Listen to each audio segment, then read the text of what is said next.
while ago I posted a video about my Lunan mill drill on YouTube. Over the years I've used it extensively and overall I'm quite pleased with it. However, an area that needs improvement is the vertical feed scale. The scale measures the vertical feed in millimetres and centimetres. It is a rather cheaply made printed label, and although I'm very careful with it, the markings are becoming obliterated with use. Also, there is quite a considerable variation between these supposed 1 millimetre graduations. Although this scale is only used as an approximate measurement for the vertical feed, I intend making a new dial to replace this one, and hopefully it will be more accurate. The first thing I need to do is to determine the angle of each 1 millimetre increment.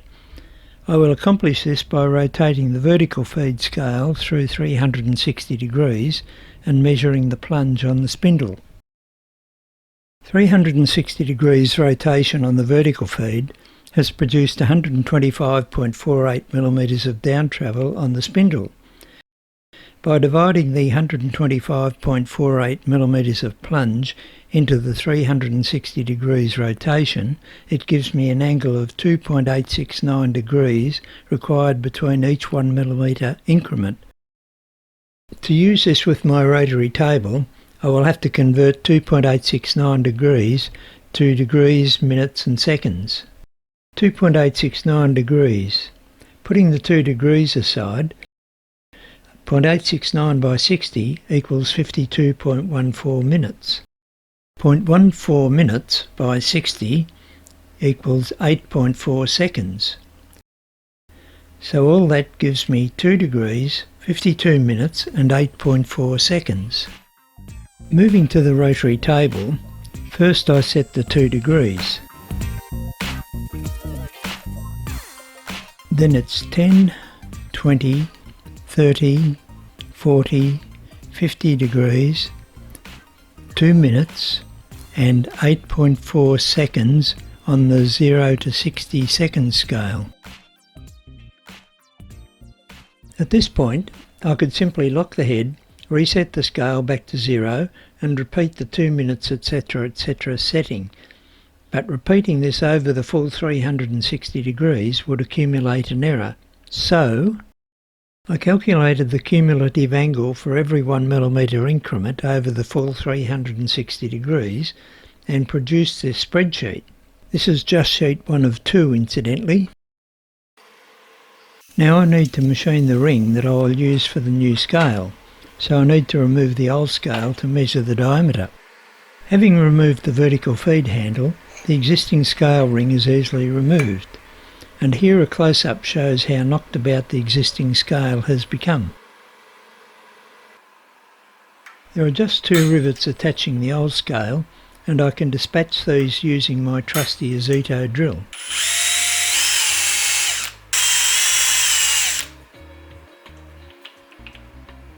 With the old scale removed, I can take the necessary measurement for the ring that will become the new scale. Having gathered all the necessary dimensions, I can turn my attention to a little bit of machining here on the Ward lathe.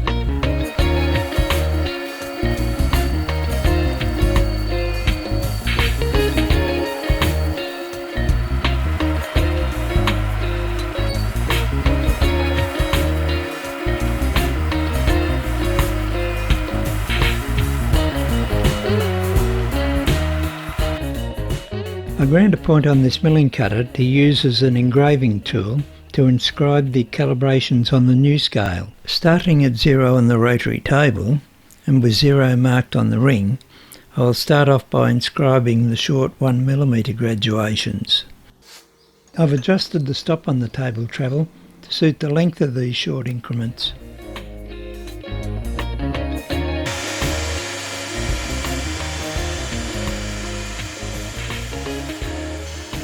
It's taken me some time, but I have now completed inscribing the 100 short graduations. Moving on to the medium length graduations, these are for each 5mm increment as highlighted in yellow on the spreadsheet.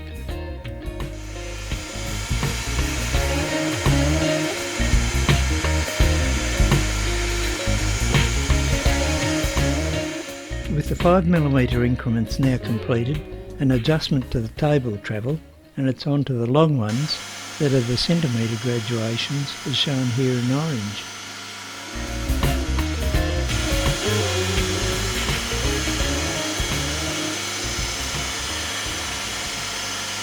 All of the scribing of the increments is complete, so now to stamp the numerals, but that won't work on the curved surface of the scale ring, so I'm machining a flat area where each of the numerals for centimetres are to be stamped using number punches.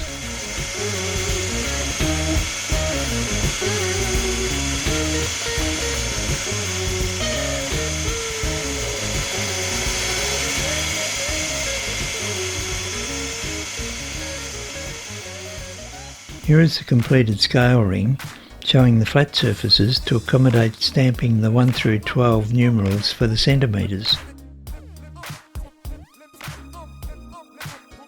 I'll install the scale ring to its hub to provide some rigidity when I come to punch the numerals.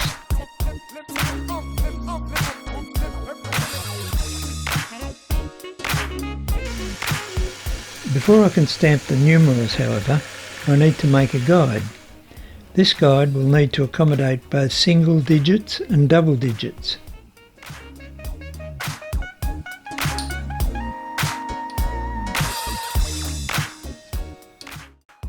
I've set the height of the jig to the centre height of the ring, and the slot in the jig will ensure the number punch is square to the ring when I punch the numbers.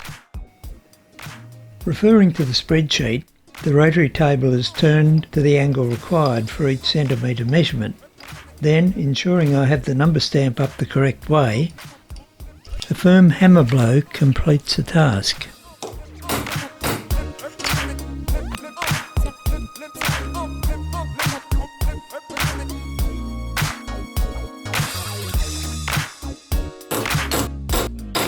To accommodate stamping either a 1 or 2 digit number, I'm using this metal spacer, and moving it from side to side provides the offset necessary for either single or double digits.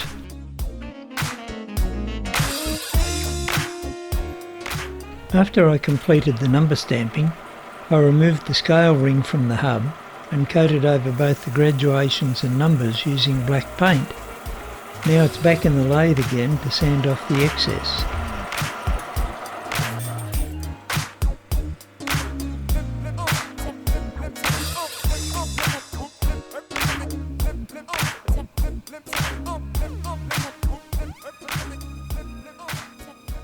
Finally, restoring the scale ring back onto the hub, I'm using some JB weld to permanently affix it.